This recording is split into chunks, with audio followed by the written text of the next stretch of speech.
Our next speaker is Geoff Clarke. He's with Swank Construction. He is also the chairman of the Associated Pennsylvania Constructors. He's got 37 years experience in the construction industry, and he is a graduate from Juniata College. He's going to talk about risk allocation. The committee has been, APC committee's been talking warranties, talking risk for a number of years, and he's going to touch on some of the issues that have been discussed and from the APC perspective where the industry feels that we need to take this thing forward. So with that, let's welcome Geoff Clarke.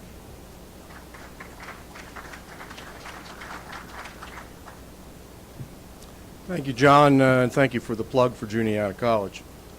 Good little secret school in central Pennsylvania. Before I get started, the first thing I want to make sure I do is thank Chuck and John for bringing this group together today. It was not an easy task, I'm sure, for them to jump in and bring this group of people together for this discussion. It's very important that we have this discussion today. Also, Secretary Shouk's address, he talked a little bit about the importance of our road users in the state of Pennsylvania needing to experience the increased value that they're going to be getting for the increased expense that they are spending at the pumps. I think it's important that as a group, collectively, we work together to try to make sure that we're delivering that value, and not an easy job, but certainly one that this industry is capable of doing. The topics of warranties. It's been on the RAC agenda, Risk Allocation Committee agenda, for a few years. I think if we think back, the Turnpike started doing warranty work on paving jobs on the Turnpike around 2005. We actually have some results back in from those projects, and they seem to have gone pretty well. They were design-build projects, so the contractor had to do some pavement design in that process. The Department of Transportation has worked with warranties in the pilot process, and they have started probably around 2007, 2008. We see limited results so far for 5-year warranties. 3-year warranties certainly we've seen complete. 5-year warranties are just about wrapping up now. And again, the results so far appear to be favorable. We don't see any life-threatening situations for contractors. But unfortunately, that period of time from 2005 until now, there's not been a whole lot of discussion in this industry in Pennsylvania about warranties. You know, maybe the industry just thought it was a passing phase. Maybe the industry was focused on other things and they just kind of let it go. But in any case, it would appear that warranties are certainly, as Barry has indicated, will be a tool that will be in the toolkit to be used for construction going forward.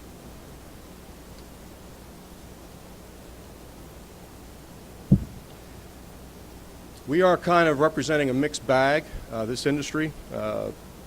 Some of the folks in the industry have come out in favor of warranties. Some of the folks in the industry have come out opposed to warranties. I think if we stop and think about the meaning of change in our lives, we all get a little bit nervous when things start to change. We get a little bit concerned about the unknowns. 3 years out, 5 years out, 7 years out, 10 years out.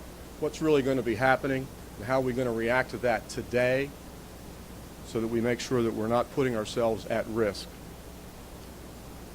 So one of the things that's really important about today's session, as Barry pointed out to us again, it's important that we have candid conversations today amongst this group because we need to spread the knowledge about warranties, how they work, how they don't work, what can be expected, what shouldn't be expected. And I think it's basically the cause and the basis for today's symposium. So I'm kind of excited about the opportunity. So what has Risk Allocation Committee at APC been discussing regarding warranties over the last 8, 9 years? Well, a little background first. When this item found its way onto the RAC agenda, PennDOT was pretty much focused on asphalt. I think they selected asphalt to get started with the process. And what APC did was they got PAPA involved to take a look at the more technical side of the requirements at the end of the 3, 5, 7, or 10-year period. And APC kind of moved back and worked on the warranty language, the administrative side of the bonding, and that issue.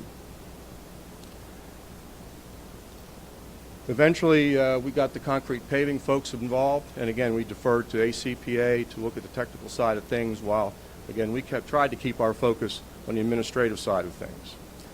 Back in January, the Deputy Secretary informed the industry with no uncertain terms that pavement lives were becoming shorter, and that was a disappointment to the department, and I think when we got that as the industry, as news, it was disappointing to us also. Clearly, he said something has to be done to improve the quality of the work being put in place so that pavement life stops this retreat of useful life and begins to advance back to where its expected lifespan should be. The industry was informed that the use of warranties was one way that PennDOT saw as a method to encourage quality improvements in pavement placement and pavement lifespan. At the same time, the Secretary, who we just heard speak, challenged the industry to identify ways which the industry could reverse the downward trend in useful pavement life. Again, we saw the need for warranties as one of those tools to help make that happen. Since that time, both PennDOT and the Turnpike have expressed their intent to move forward with the use of warranties on projects. The industry is squarely behind initiatives to improve quality and, in this specific case, the lifespan of pavements. While this warranty initiative was being developed at PennDOT and the Turnpike, FHWA was playing another role, and we heard Barry talk a little bit about this. FHWA was suggesting to the states they needed to consider ways to reduce the cost of oversight on projects. And again, that made us start to think a little bit more about the warranting of pavements to allow PennDOT to reduce some of their oversight costs.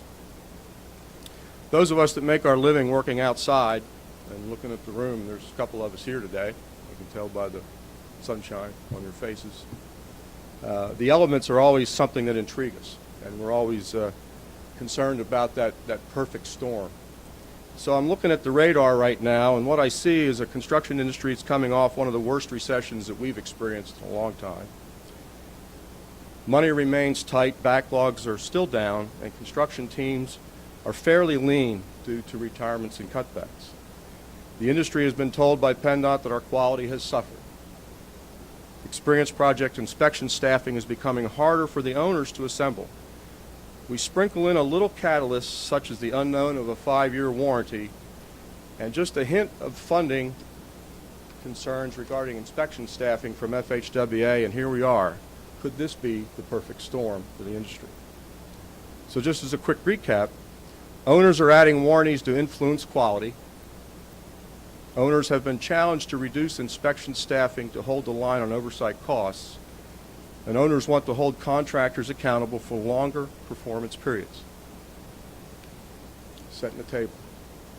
So really, what has the Risk Allocation Committee been discussing over the last few years? Well, bonds basically are a bet by a bonding company in their judgment that a contractor has the operational and financial resources to complete the bonded project. Most bonds are written for 3, 4, 5 years, but now we're starting to stretch that limit. Bonding companies are not providing QA services. The bonding companies and their trade associations have expressed their difficulties assessing a contractor's financial and operational resources much beyond the 3 to 5 year range. And it has been mentioned at various meetings that the ability to obtain a warranty bond may only be available for the strongest contractors in the industry. Bonding company has to take into account assessment warranty at the bid time, as does the contractor. This assessment cost will be included in the bid numbers. It should be. If a 5-year warranty is being requested on a project lasting for 3 years, the bonding company is being asked to make an 8-year bet. Has anything changed in the last 8 years for any of you folks? They have for me. There may be a cumulative impact created by these long-term bonds on contractors' future and ability to perform.